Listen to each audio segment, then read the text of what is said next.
Hello and good evening. Sorry, I'm a few minutes late there. Uh, it's January 31st, right? Yeah, it's still January 31st. Um, 1 month into live streaming. We've done 21 streams in 31 days. And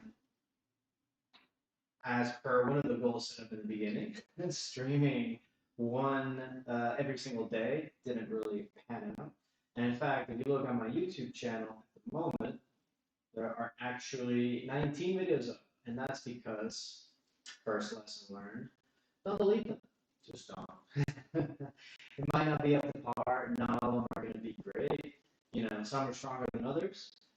But you just gotta keep practicing every single time. And the thing is, I haven't been able to get to mostly edit these videos yet, and it's all content I could use still.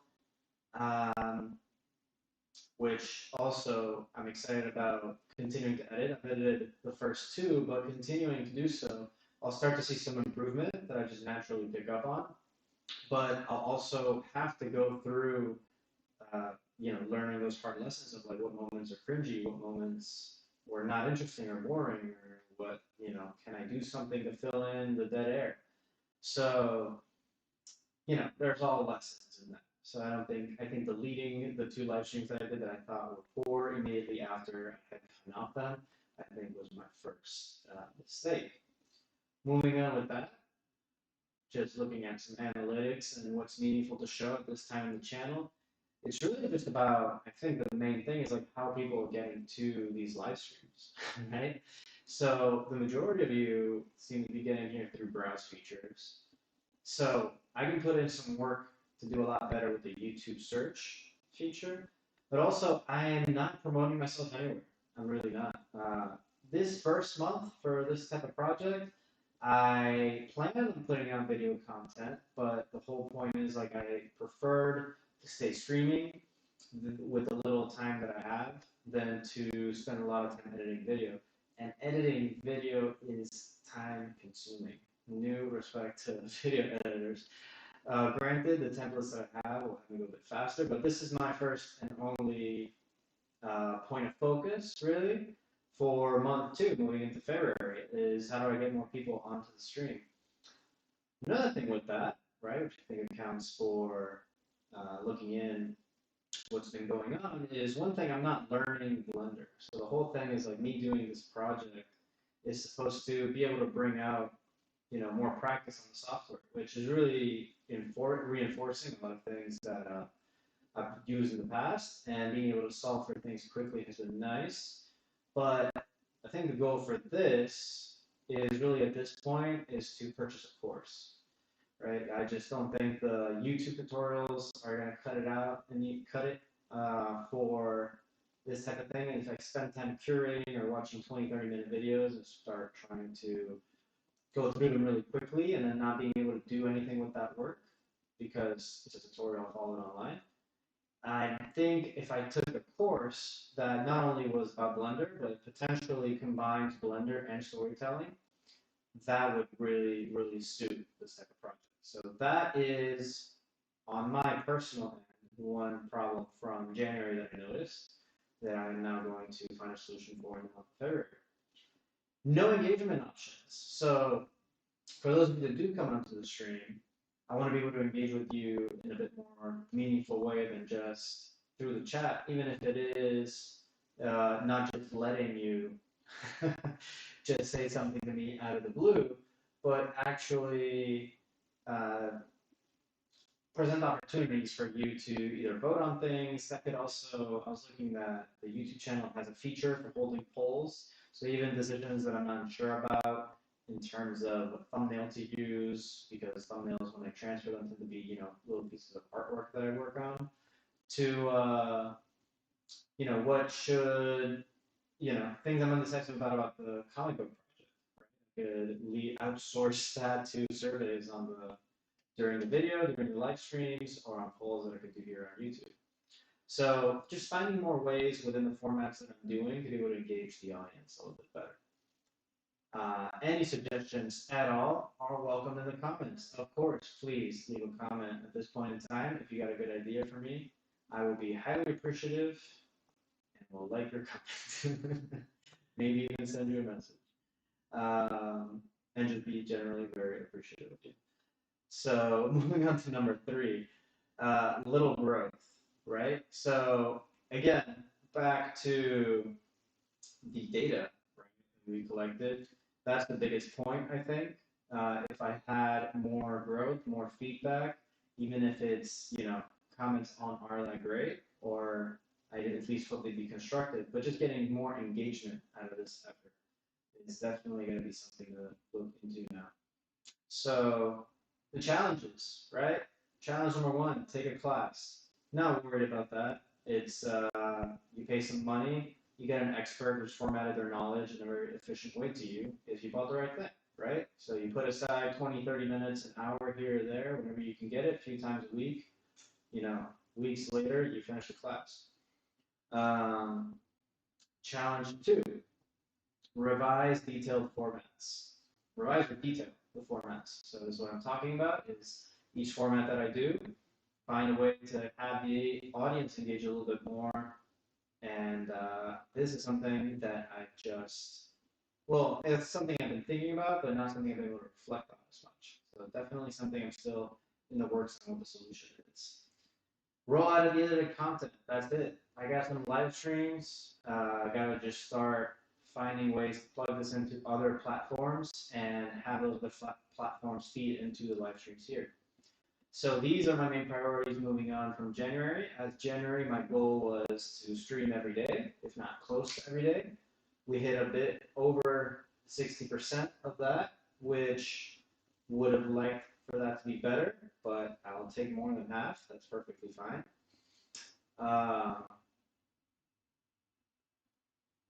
Other wins. We got a bunch of pages done. Right?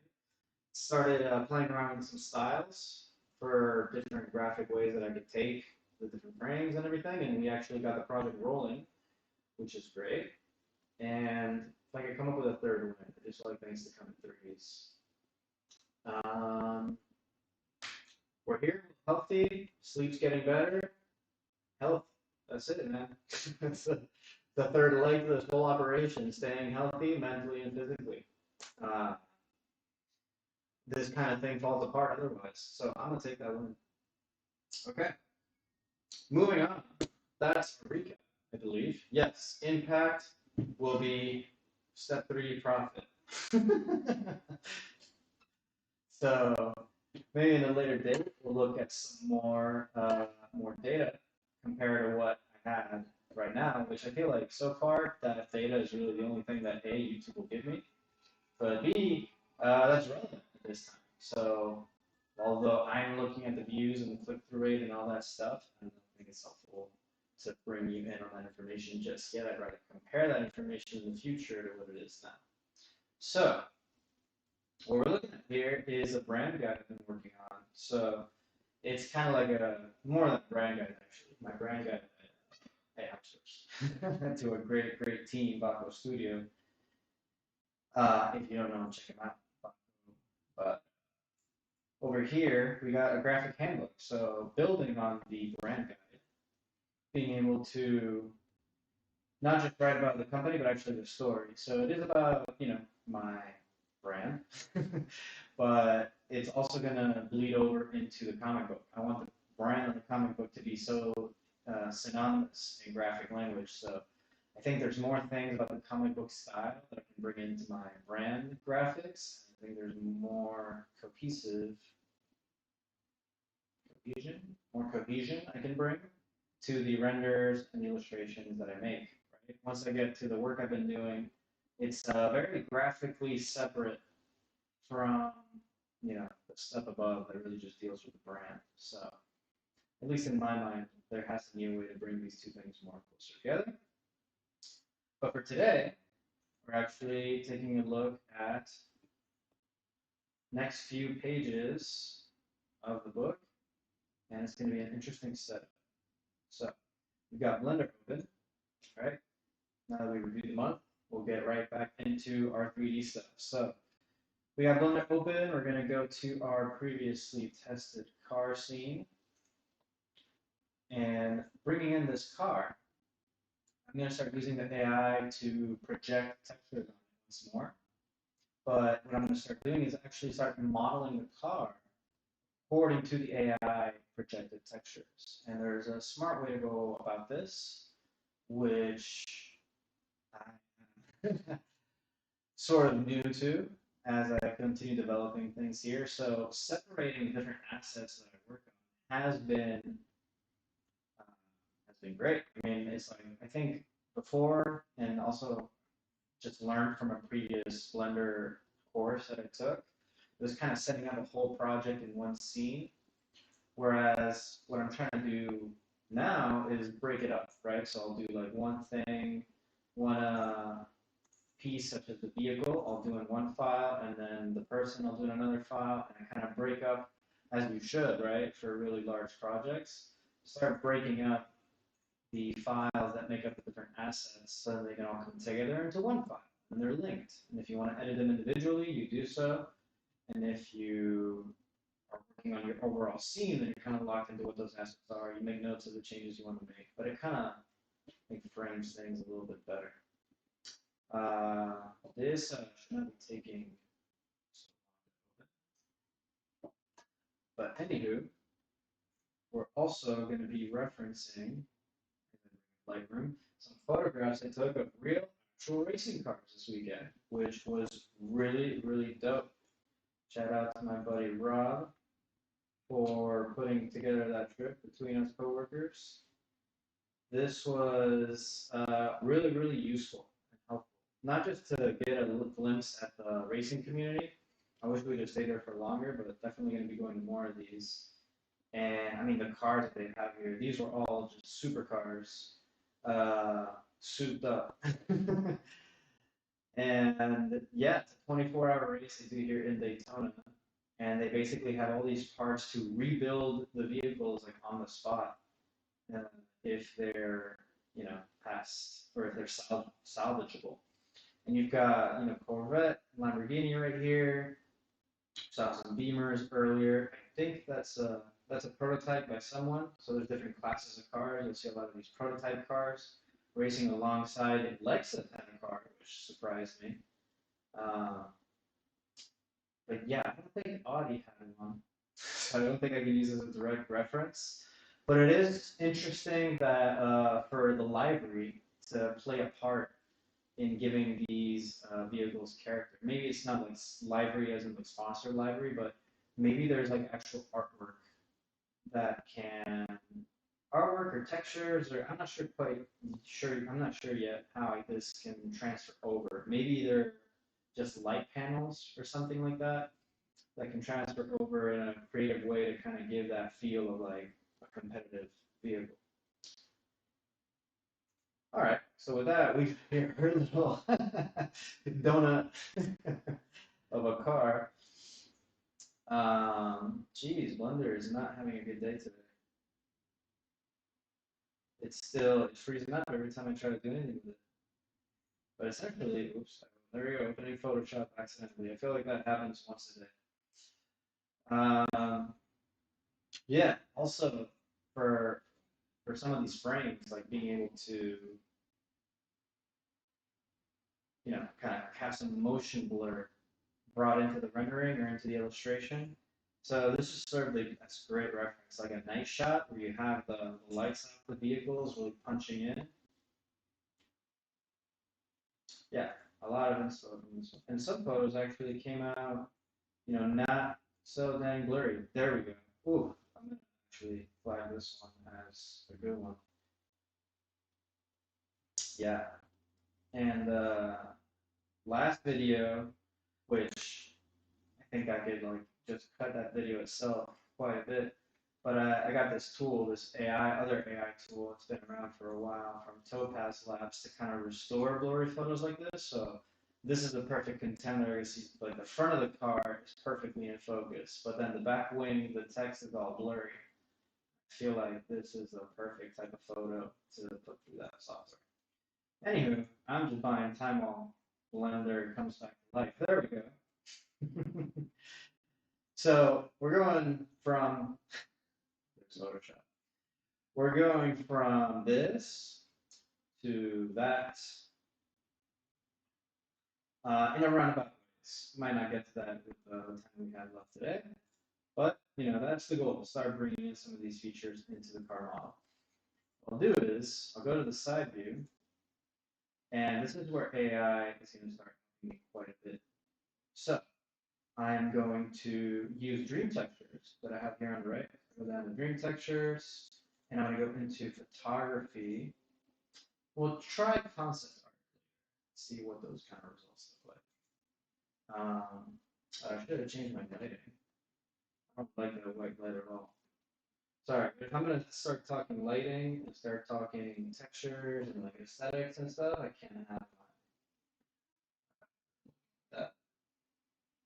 Anyway, I'm going to start using one of the models here for AI. So I'm going to use depth just because the depth model will start to read some of the creases and curves that I got in the vehicle.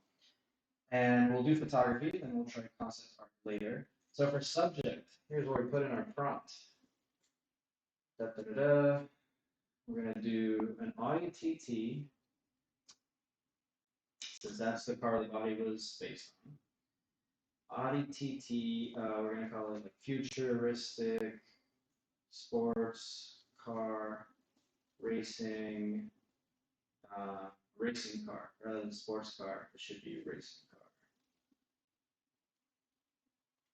I find that some of these prompts, especially depending on what schedule you use, like the less descriptive, the better. Um, Maybe I just designate a color. We'll go with orange and black, and we'll go hyper realistic. Not hyper realistic. That's a mistake I made already. Hyper realistic is not the same as photorealistic.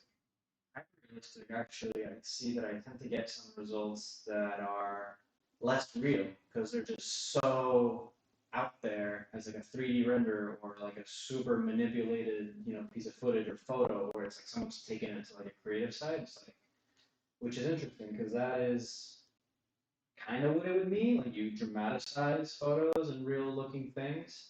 It's funny that the AI picks up on that. We're like photorealistic actually looks more photoreal than the exaggerated painter artsy or just dramatized hyper. Anyway, I just throw always 8K in there. I don't know if that helps because it doesn't determine the resolution of the actual image, but I think it just pulls from like really high resolution, or it has this notion that it is going to be a high resolution image. Hopefully, I don't know, can't hurt, right? It's a long shot. I already found that like medium shots cut off the car. So the framing will set the long shot position. I think over the shoulder shot is what I was using. Just like a side shot. Film type, we'll just do full color. And then we want fast shutter speed. You want to get like a racy. You want to get some of the photos that I got. And shooting, we'll do outdoor photograph. I'm hoping this just means lighting. So what if I just do just photograph? Yes. Oh no, here's the lighting. Studio lighting. Yeah, studio lighting. I think we'll get some cool looking highlights that way. Because since cars are metallic, right, we start getting those highlights from the studio lights well placed on a car that can actually give more information about the curvature of the car itself once we actually start manipulating this. Okay, now I'm supposed to select the object, hit tab, select all these faces that we can see. Yes, in fact, those are the faces that we can see. So it's not selecting the front or the back, and since the texture is just going to get mirrored to the other side anyway, I'm going to switch the wireframe, so I can just select everything, go back to my side view, and hopefully this looks okay. So here we go. Project dream textures. I think I clicked it. Ah, there it goes. Blender was thinking again. All right. Give it a second. see what happens. In the meantime, just look at what it's supposed to look like. So the wheel, I mean, I didn't select the wheels this time, but the tires actually, we should probably just do them separate. That might, I think, yeah, the whole car I'd have to do as one image generated by AI, just to have that continuity. But the wheels are just kind of their own entity. So I could actually get higher quality wheels by just focusing on making one really good wheel and having that copy, which is a relief because anything that makes my job easier, which saves me time, I'm all for. All right, this scheduler that I'm using, I don't like. Let's take it off. Which one am I using? Advanced. LMS discrete. Not my favorite. Has worked out in some occasions. Silly me. It did like the top view of the car, which looks really cool. And weird, but if I go to the top and I just do what is it? Project from view. Um, but yeah, I should have specified that I wanted the side view of the vehicle. Although I could still, yeah, can I salvage this? So yeah, we can go to UV editing and just see the image that the AI did. And I guess that's an over-the-shoulder camera shot, right? So that's also a setting I should probably change and specify that. Why is this so slow? What's going on? Do I have just too many copies of this thing? I should just do a save as. Start deleting the things. Also, just to iterate, and then I have the previous version. Just start. Whatever's not showing at the moment is just gone. You know what? We can get rid of all these lights. Okay. All right. There are two cameras, two lights, in the car. No more. Yes.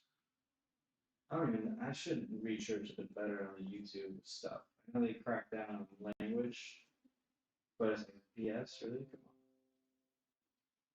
Come on. Yeah, this is not working. I'm gonna just try again. Let's go from the side view, and this time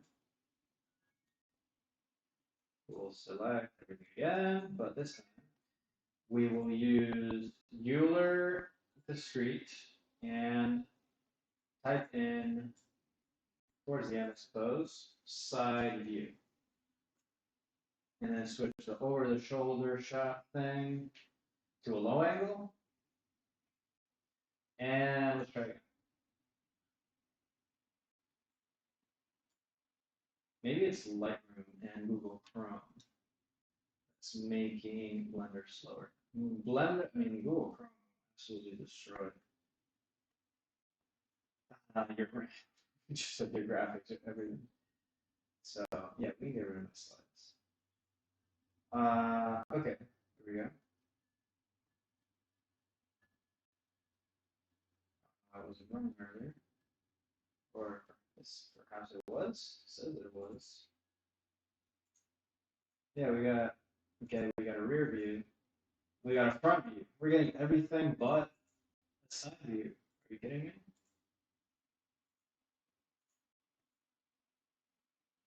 That could be interesting, right? Just for a moment. Although, all right, we'll have to do smart UV project.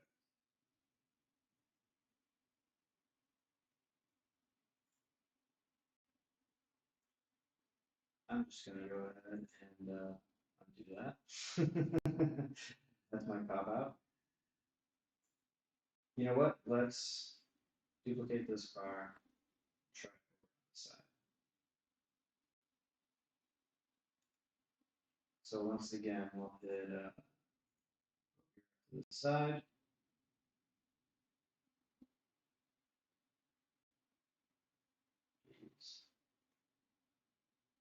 So slow today. All right. Yeah, the whole no car selected. In order to put this AI, oh goodness, in order to have this AI generated image now over here, I think I might have messed myself up with my projecting of the texture earlier, the hood of the car. I think that's more what it should be looking like. Let's go ahead and project once again. There we go. All right, now we got to go.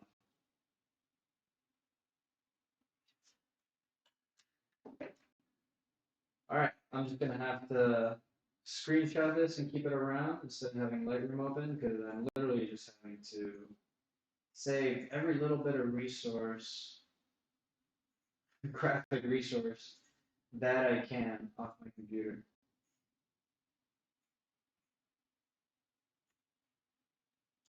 You know what it might be? Yeah, it's all these dang subdivisions. So I'm previewing this at 6 subdivisions in the viewport. So it's actually reading this model in much more detail than we're seeing, actually here with these lines. I'm gonna just put this down to a number 2 and watch this get better. Okay. Well, that projected correctly onto the car, but that looks like crap. Let's take a look at what that image looked like just generated for us, which is finally a side view. Okay, and it decided to say, screw you.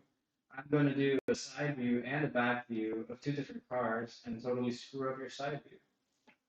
So what this is telling me is either the scheduler is just not liking me doing side views, or the depth model that I'm using it has more information on the front and back of cars than the side of cars. Let's try Euler Ancestral Discrete. That tends to give more, yeah, see, way faster than subdivision change. But Euler Discrete, I feel like is even more photoreal than Euler Ancestral, sorry, more than Euler Discrete. Again, I'm getting the front of a car. I want the side. You know what's hilarious? Is it actually, it's putting obviously this is the front bumper. But it stretched the bumper. According to the perspective, but it stretched the whole front windshield to be like the side windows. And then they just created a headlight position there. So it's just so confused. It's still pretty interesting, so I'll keep it around. And as the AI thinks for this other side, let's try this as well. I was going from this flat side view, so it's like an orthographic view. I'm going to move around in 3D. Maybe even rather than seeing the full side of the car, I'll actually hit it at an angle. Maybe that'll help it. Let's see. All right. Okay. Wow. Holy. Yeah.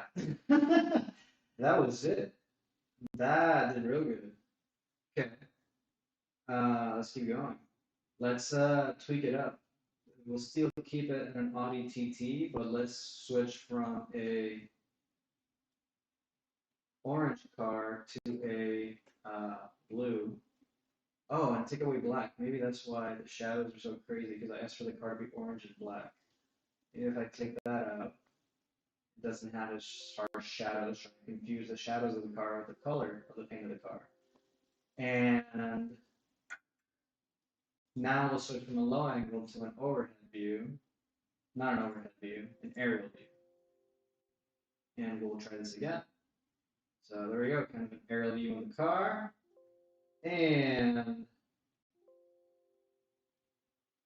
lots of echo. Oh no. Thanks for letting me know. I'll check out what that might be because. And also, if you'd like to give me a prompt to test out on this car, for those viewers watching, please go right ahead. Put in a prompt and I tested out my thing. Wow. Nice. I guess not so nice. The windshield is like bleeding over onto the hood. But if you want to write in a prompt in the chat right now, I will try that prompt on my car. So let's make a car together. See, already improving the format. You gotta. I'll show you the going to no, I don't want to exit. No, my stream won't shut for no reason. Okay, but yeah, give you a moment to put in some prompts there. I'll try out some other stuff. And in the meantime, if you want to add to the chat, I'll use your suggestions as prompts and see if I can save this one. So if I see this new image, yeah, I don't know if I can save that. I mean, I guess what I want to do is select. Well, first of all, I'll turn on the proportional editing. Very importante, because if I start now, select these points that are over the windshield, or that should be over the windshield, I'm going to go about that. Yeah.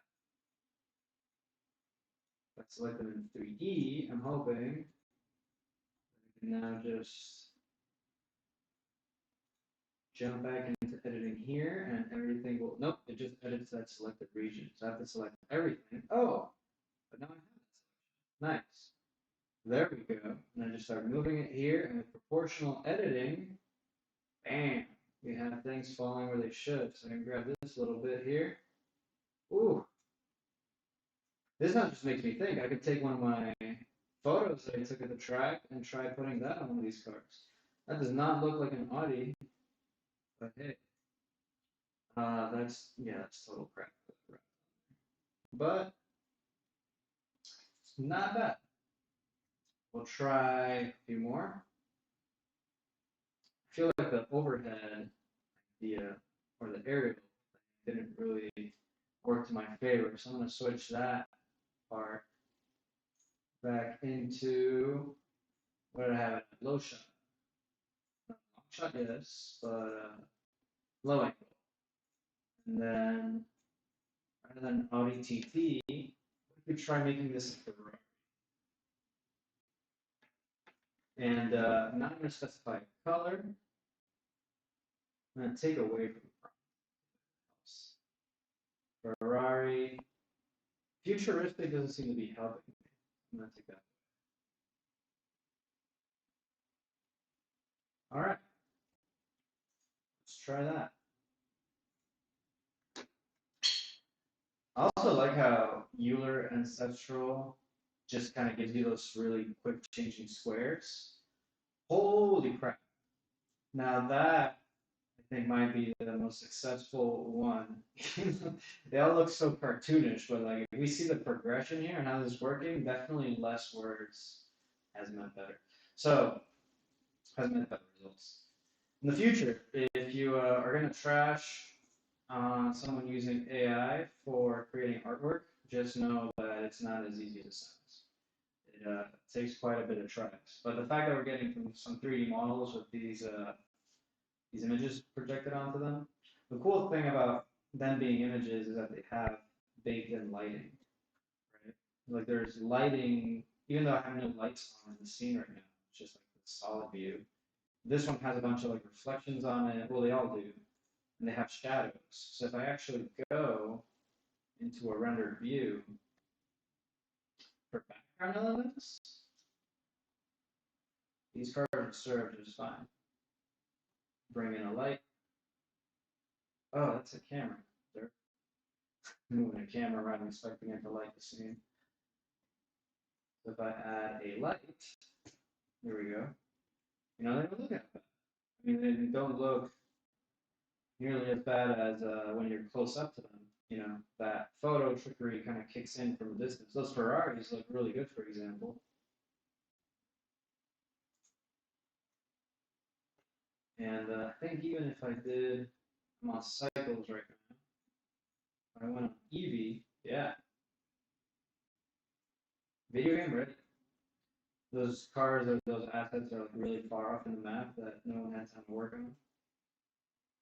So the last part to this experiment, I'm gonna do,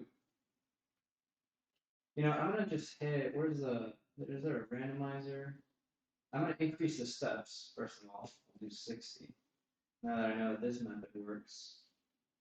And that's I think the randomness will, yeah, random seed. So every time should be a little bit different than the previous. So now I'm just going to do it a whole bunch of times. And one of these I'll pick to start carving into, actually creating these actual race car shapes. So like the side panel over here of the top piece, the whole bumper, the front, these areas for the car to breathe. Okay, that was not better. I'm just gonna maybe zoom in some more. I think the more that I zoom in, the less I can see of the overall car, but the better result I'm gonna get. So maybe I should go back to my layout view rather than have the UV over here.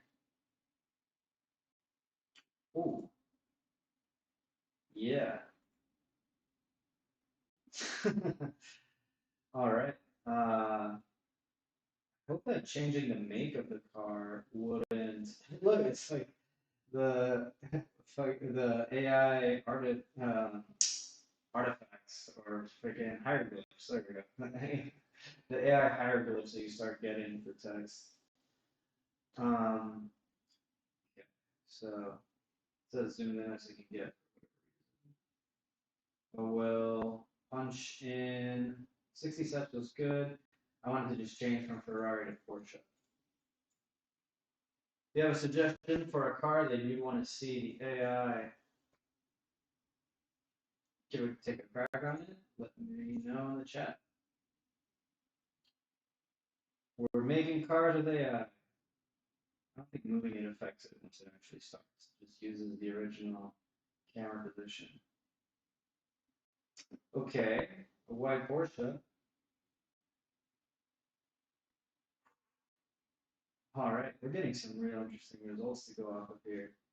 We'll do another. Let's go with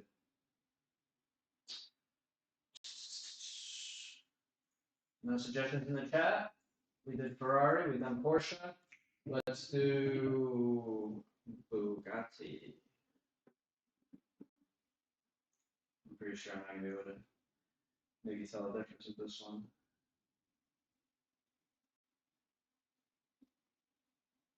We're just making cars with minimal effort. No big deal.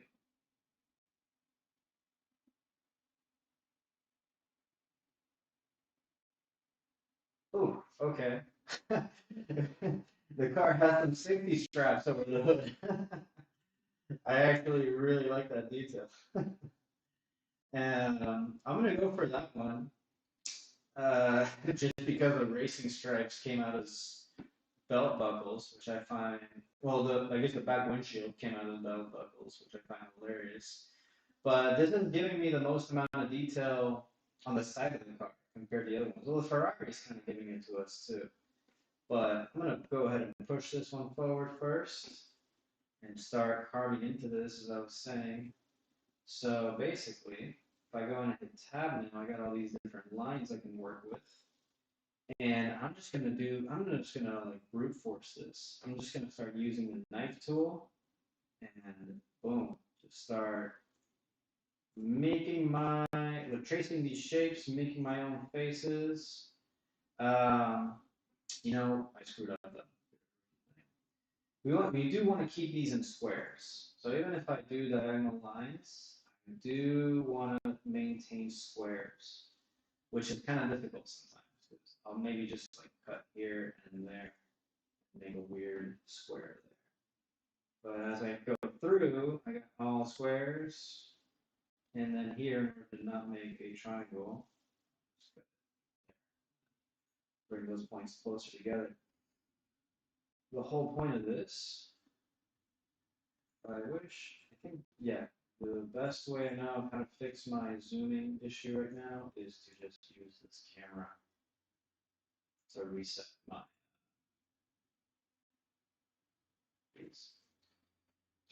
camera location. Because every time I try to zoom, it's like super exaggerated or it's like moves around too much.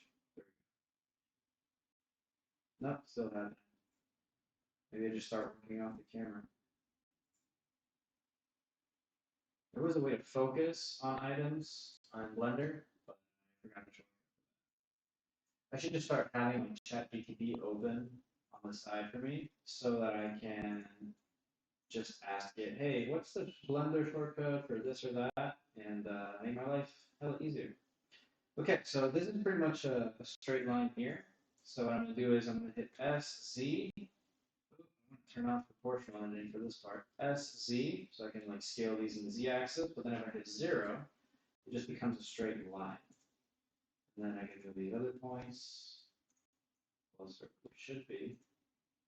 We're creating this curve. Oh, I did copy it, right? Yes, I did. And that, the cut there, and perhaps as well. Now I can select all these faces. Oh, not all of them. Gotta create another awkward box here.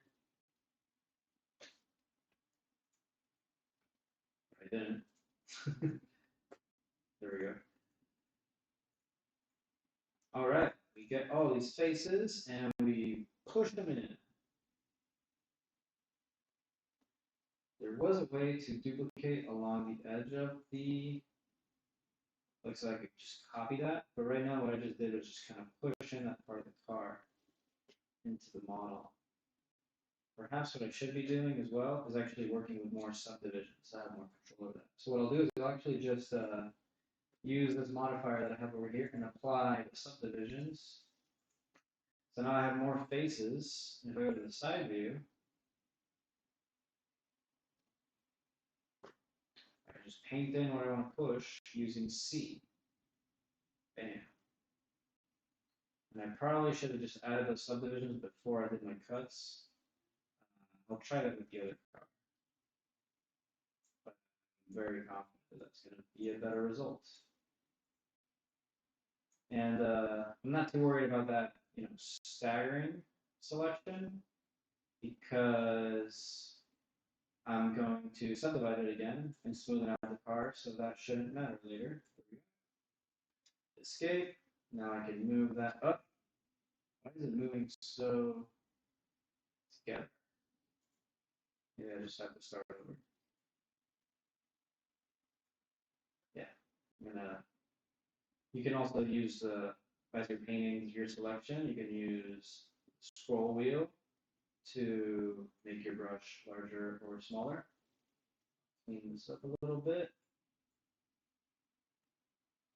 There we go. And now we push that in. There we go. All right. Ever so slightly, just to get that curvature going. Looks like there's like some pinching.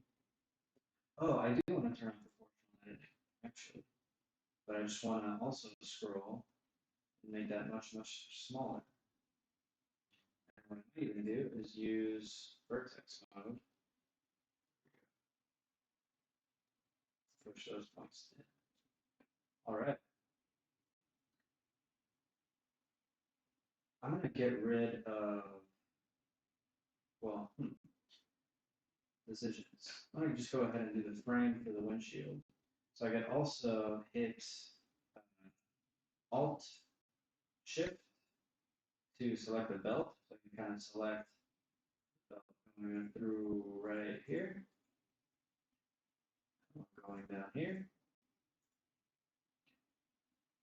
and then use C with the brush and oops, holding I think the Alt or Control to deselect. And just start deselect. So the difference between holding Shift with the brush and being able to add to your selection or take away, it depends on where you start clicking. If you click on something that's already selected, it will deselect and then continue to deselect everything else. But if you shift clicked on something that was not selected, as you can see here, I'm struggling with this. I'm going to need to zoom in. Then it keeps adding to the selection. So then zoom and then hit C again. And always hitting escape to get out of C. the brush selection. There we go. And yeah, I might have selected the wrong line there, but that's okay. I'll just use C and increase the size of the brush, just like the whole side of the windshield. And that's usually recessed into the car. Just finish off adding these here. Push these down and back, actually. Nice. I got my reference. Oops, to show that that is true. More so true for the front and the back. What I can do quickly is just go to sculpting. That's the wrong car. Go over to the car I'm working on. Choose the smooth tool, as I already have, because I do this all the time. And switch the intensity of it. With F, you can change the size. Shift F, you change the intensity. And then you just smooth. Whoa, too intense. Less intense. Big, but less intense. And smooth that right there. So it's still there, but less noticeable. We go back to layout, that looks better. But yeah, I mean, everything I do on one side mirrors to the other. So if I go ahead and do the same thing to the headlight, and yeah, I mean, the more faces you have here, the cleaner this is going to be.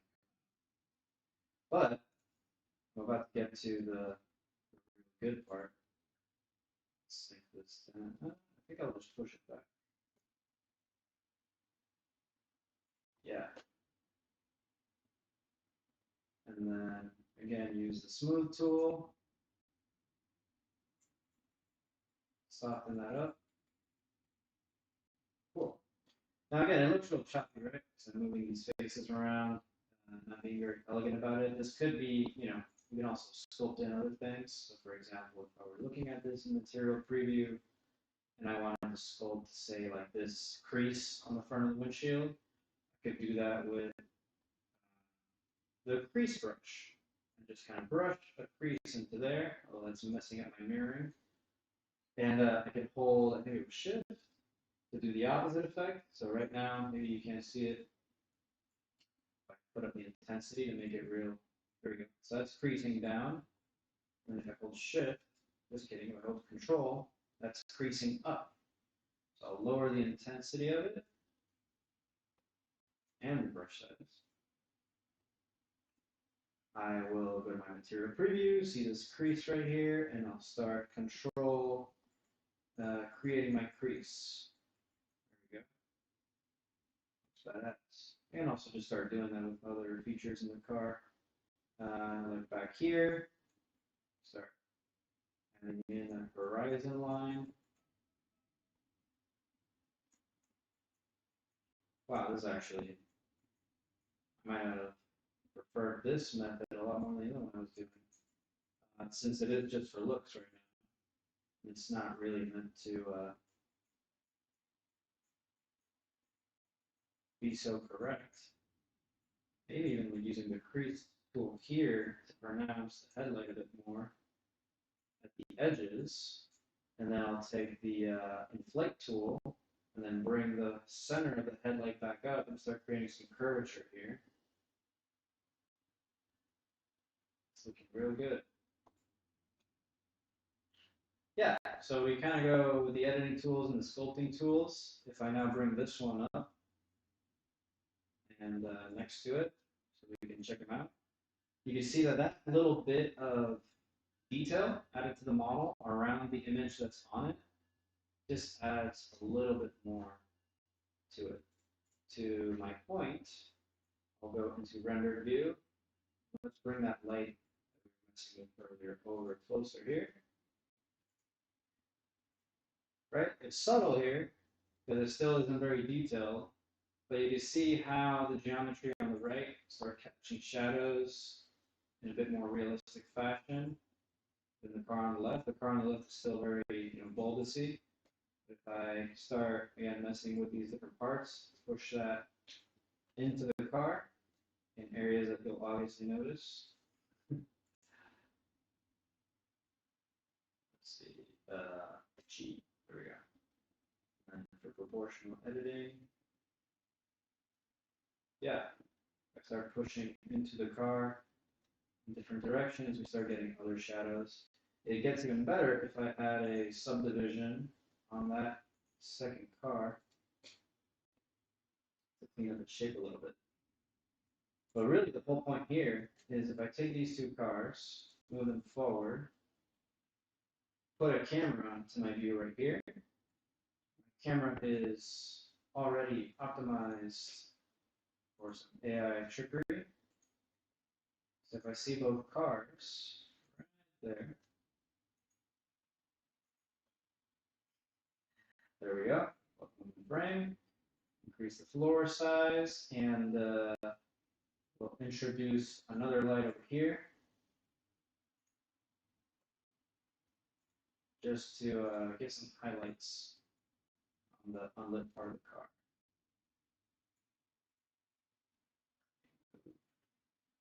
Part a little bit more.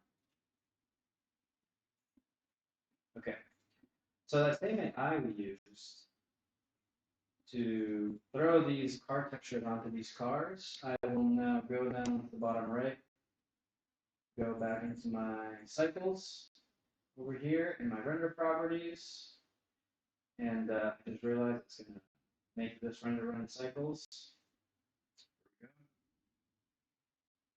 And I'm going to turn off the render here in the view because we need it for, we need it for the actual render here. So we'll use depth model again. So for the final render patch, we're going to render this out. And the AI is going to use the depth model, meaning the depth actually and color. So the textures on these and what we're looking at right now, which is essentially a depth model. We're just kind of reading the 3D shape of it. It's going to use all that information to build out an AI image after the render. So I'll actually copy the prompt I was using earlier, paste it into here. Actually, before I do that, whoops, redo. There was a prompt there I was going to save. I'm actually going to come up with a little, paste it into Google. I'm going to keep that prompt that I had there previously, because I had done a few experiments of these on my own for an Audi R8 car body. But we'll paste the one that we were using earlier, so the same Bugatti prompt that we used, we're going to put into the final render. And we'll match, I'll just leave the settings that are there. Color and depth model for the AI, blah, blah, blah. Save, crash.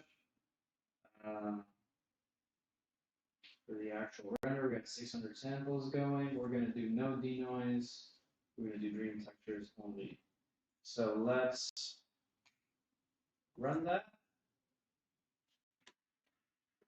And basically, the same process as before, we were seeing how that AI was taking over, showing that checker pattern over the car to throw in a texture on it. Well, this is essentially the same thing, except it's doing it to an image rather than the actual 3D model. It's using the information of the 3D model to influence the image, but it's not projecting that image over any geometry anymore. It's just modifying the final render using that AI. I might have, Blender's not having it today with me. It's taking so long to do anything. It's like synchronizing all the cards, which is like they're all just cubes with not that many faces. I mean, I did copy them a whole bunch, but and generate a whole bunch of images into the file. But still, it's like what the new cards come out and suddenly what you were using before is no good. I mean, it's not like Apple.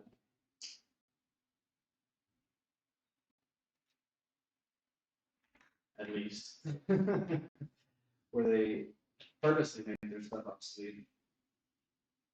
I don't know, I think my computer might need some cleaning. Or I just need less cars in my models. Who knows? Oh, Yeah, I wanted to see my performance. Okay, there we go. Seems like Blender got it together. We're using a lot of RAM. Maybe all those images are taking up a lot. And I'm telling you, Google Chrome just loves to be up there, right up next to whatever else you're doing. Yeah, my RAM is getting screwed, 99%. I have 32 gigs of RAM. That can't be right.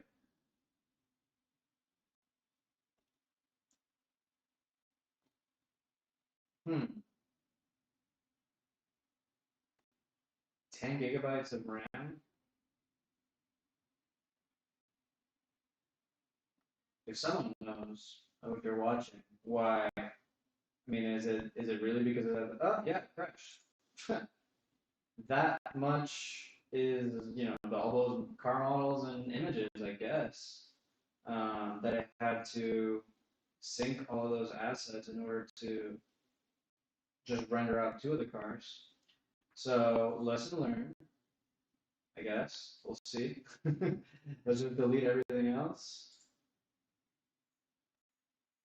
And a cool thing to like make your files lighter when you're into a situation like this, if you go over here on your layers, you go to orphan data, and you're just going to see all this stuff that's not assigned anything. So here's some materials I'm not using. Just delete those. I'm going to do a save as because I'm about to delete a whole bunch of AI images, AI generated images. Don't want to lose them forever. And yeah, all these mesh properties. I don't need any of that. Okay, that's gone. So hopefully that made the file light enough so that this render gives me no problems. Make sure that I got everything set up as before, and I do. Then we hit render. Ba-ba-ba-ba. So for those just joining, we're using an AI pass over an AI generated image. You can see there. So now finish the render. It says dream texture is generating. So we'll let that finish. And it should show the AI generated image to replace this one. And I know it doesn't look like anything's there. I think that's because we're looking at the depth map. I'm hoping that's not the actual texture it's rendering with right now. If I go over to dream textures, that is not great.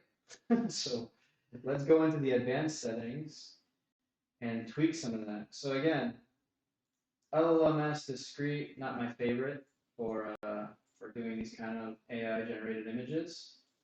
We'll switch that over to Euler ancestral discrete, which has been my favorite. We're confident with the prompt that we're using. I'm going to go into, you know what? Let's push it even to 8 steps. CFG scale, how strongly the prompt influences the image. Let's take that number down. And then let's make sure that we are using our AI texture to render this out. No, the AI texture is gone. Must have accidentally deleted it or lost it when I definitely deleted it, but I must have lost it when Blender crashed. So no matter, because as we were doing before, I'll just select both of these cards, hit tab, and we'll just generate a new image for it, because everything else should have stayed the same. So we should be getting some pretty good results right here and now. We'll use only, there we go.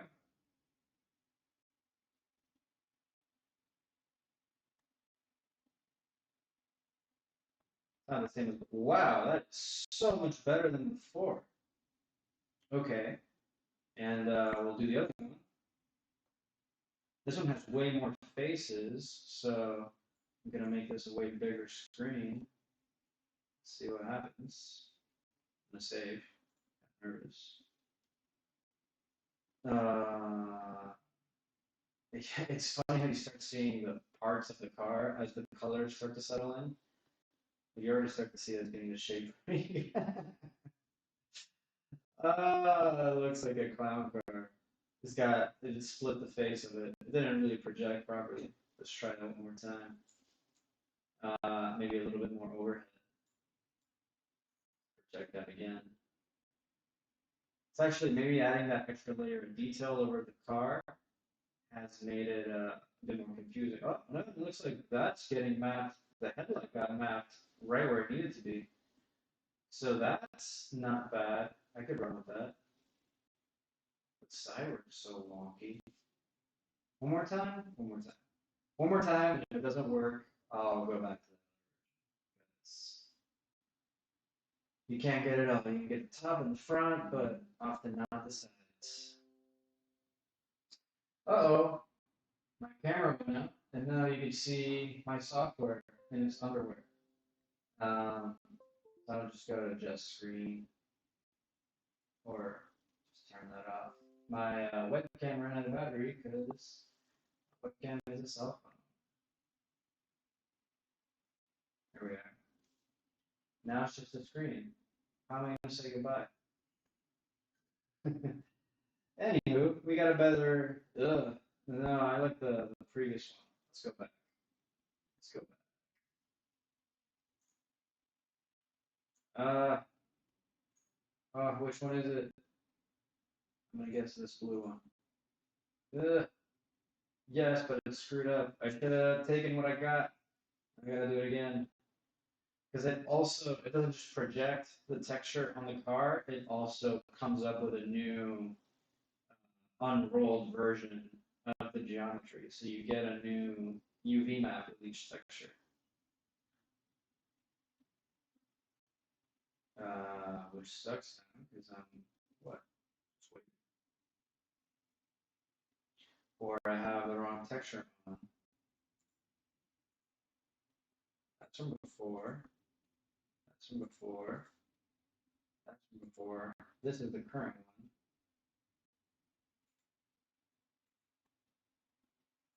Yeah, I think assigning a material messed with it. So I'm gonna delete all these materials now. Oh, I gotta get out of it. Let's just get rid of all these. Clean slate for this car. Come on, we want to get a render out. All right. Project green texture. Do it. It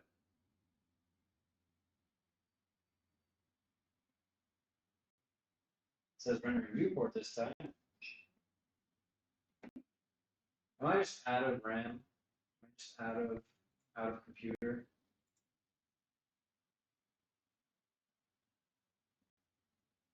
All right. Well, you know what we can do is since these cars are one car is made from the other, I can select this car, then this one, hit Control L. Select them while holding Shift, so you select them both. But Control L, and we can copy the UV maps, and then link materials so that we can apply that same yellow car. Basically just copying all the properties from one car to the other. But no, that doesn't work either. Come on, AI, don't fail me now. I really wanted to finish, but this just has to be done. I gotta restart Blender. But hey, I mean, we didn't end up with this, but I didn't model anything. I mean, I pushed and pulled some faces, but that was all based on like how the AI put that there. And what'll be interesting for a thumbnail for this video is to see all those cars that it generated. It was like what, like 16 that I did or something, or a dozen at least. And seeing all those cars rendered out next to each other, and actually see the progression, right? How it kept getting better as the settings were fine-tuned more and more. Man, it does not like this car.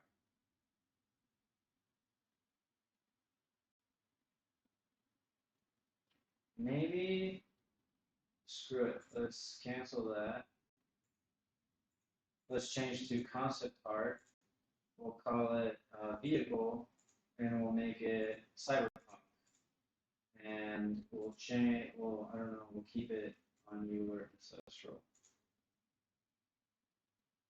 Huh. Now it says it's starting. I wasn't saying that before.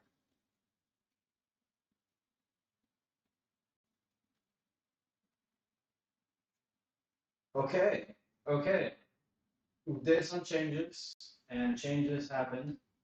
We're going a lot slower now, though. I think there's just a lot of maybe temporary files sitting on my computer, and I've got to get rid of, or something. I don't know. But hey, this is looking great. I will take it. I can't go back. All right, we'll go to our camera. Save.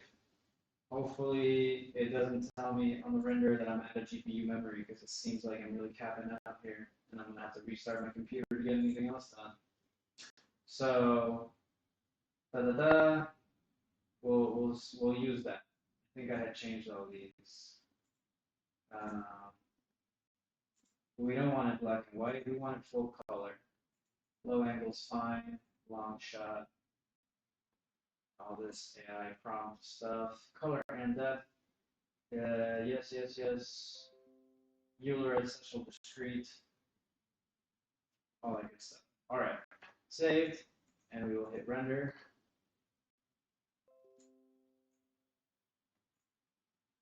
Let's see where we end up. So these are AI generated car textures placed on these models that I sculpted based on a car. We have two versions of Bugatti here. And now we see here it's generating the dream texture over the render. Come on. You can't be serious. I mean, okay, but if I just looked at the normal render, I mean, I like the lighting in mine better, but yeah, I can't deny that's more photoreal. What if geez, how can I bring this up? How can I improve on this? Let's take a look at the AI inputs we gave it. So we were using Euler and Central Discrete. I think that's our best bet. You know what? Sometimes too many steps isn't that good. Let's dial that back. We started off with 25. We went up to 50. And then for the render, we put it up to 80. Let's come back down to 50. And, see what we get instead of less steps. In the meantime, we can talk about random seed. So if we have a result that we like, but we just want to iterate on that result, we can take off random seed and it'll kind of follow the same sort of path that it took initially. So that's much better, although the car on the right doesn't have much of a shadow, and it should.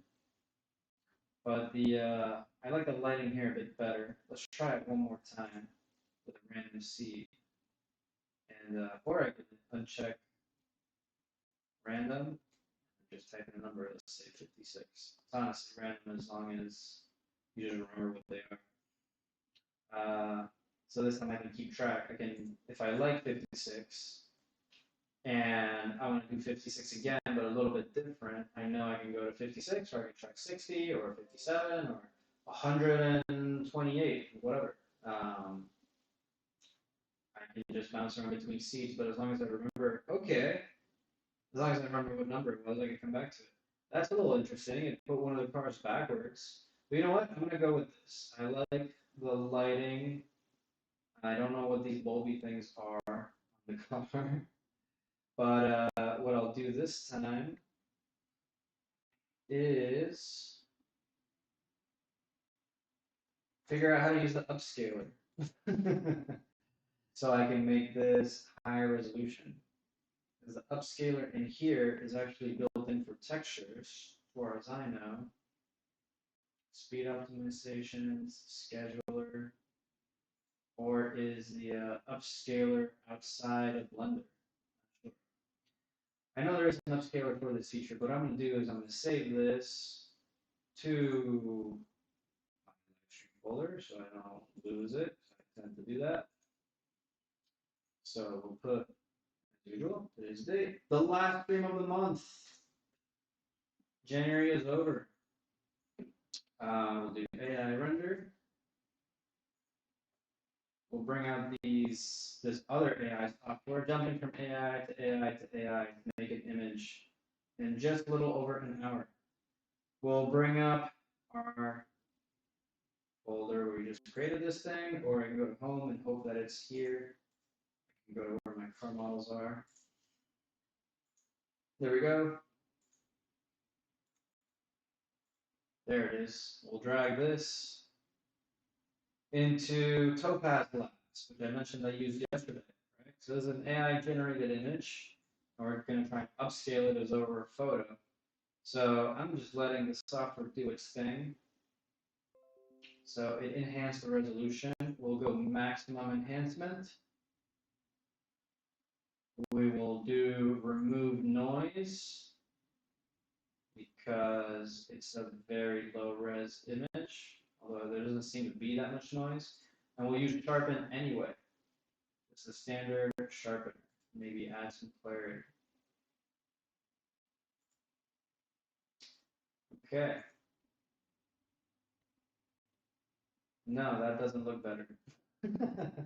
We'll take down the clarity. I think we might even just turn off the, the sharpener. I don't think it needs a sharpener. Interesting.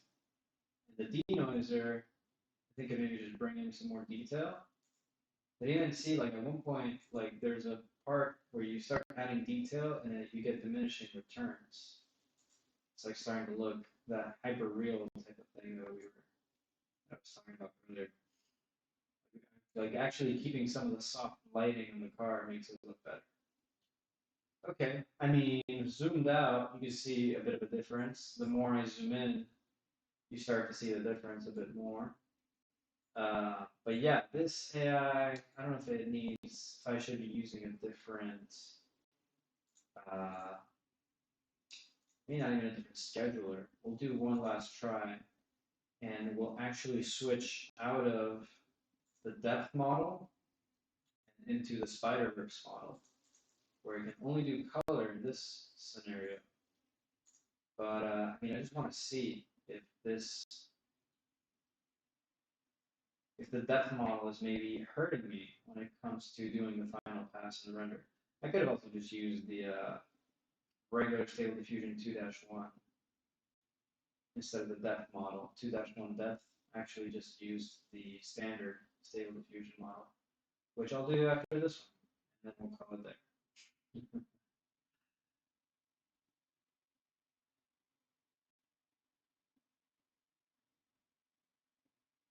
Okay, totally not at all has anything to do with the image.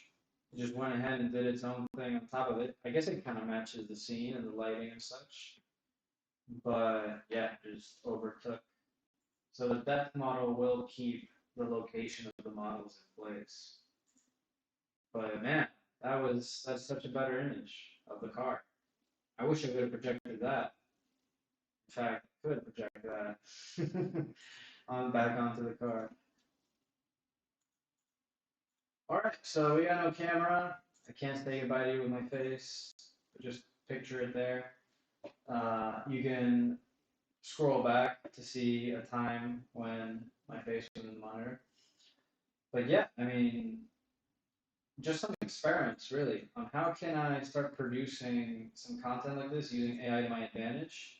And if I wanted to model a car, I mean, if I wanted to just now go in and start cutting in edges onto this model that I can then start pushing and pulling in order to make this shape come to life, I mean, that's some pretty great progress right there. Or it's interesting at least, right? I think this is where we're going really with this whole AI tools.